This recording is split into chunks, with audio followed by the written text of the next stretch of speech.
Last time we got a little bit behind because we had several pieces that were waiting to be hung. This time we implemented a numbering system. The artists would come, take a number, fill out their registration form, and put the number on their form. Number 91 through 100! Then they would go to the photo station where we would photo document the artwork. They then could wait in line to meet with the curators and register their piece.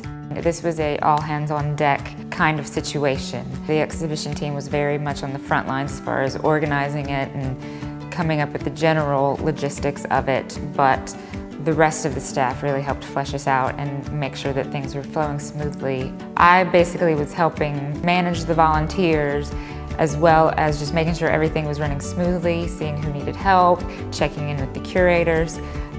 I was really kind of all over the place for the event. We could not have done this without the help of the volunteers. They were wonderful and so willing to help. We had Gabe and we had Rachel and Gray that really helped us with the installation aspect of the exhibition, and there were times where we just said, figure this out and do it please, and they pulled through for us. More artists were really taking advantage of spending time with these visiting curators and talking about their artwork, which is really the whole purpose of the event.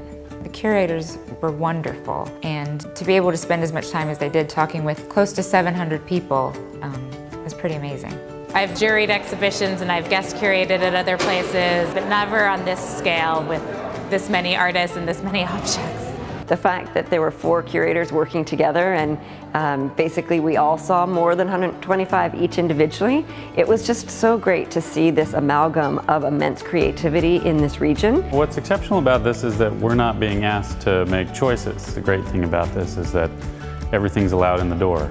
I've never been a part of an experiment like this before. There are lots of regional art exhibitions in the country and lots of ways to see lots of art, but this is the only one that I know that in a very intense 24-hour period brings together artists from all over the state, as well as curators, national curators. I've seen so many different types of work: sculpture, photography, textiles, collage, painting, everything from very traditional to very experimental, and that's really exciting.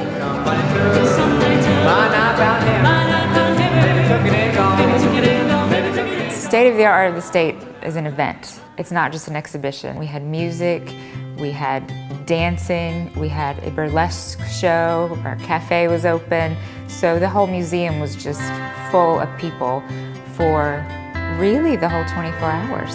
After about 6 hours, we started to move to shifts, so we were kind of staggered, and now we're in the final home stretch. The opening reception for the last time, it was hard to move in this space just because so many people wanted to come and see their artwork hanging on the wall, so I know it's going to be a crazy evening.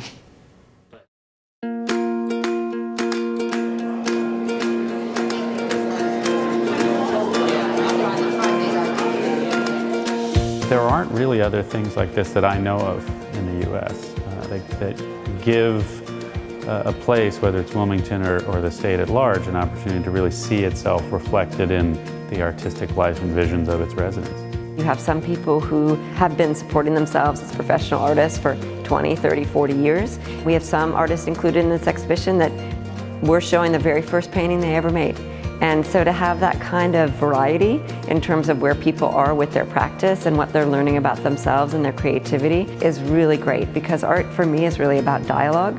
And so an exhibition like that facilitates the opportunity for artists to engage in dialogue, not just with the curators that are brought in, but also with the other artists who are participating. Museums are places where people come together to usually look at other stuff, in many cases things outside of their communities. And this is one of those special cases where everybody gets in the door and can see what everyone else is making as far west and as far north as the state line. This kind of exhibition gives the artist a chance to show his or her work not only to their community, but to a broader community, a broader regional community, and thanks to social media, to a national and even international audience. It's just an opportunity to connect with a whole range of individuals. I mean, we've had over 600 people here. I think that that's a great testament to the vibrancy of the artistic community here.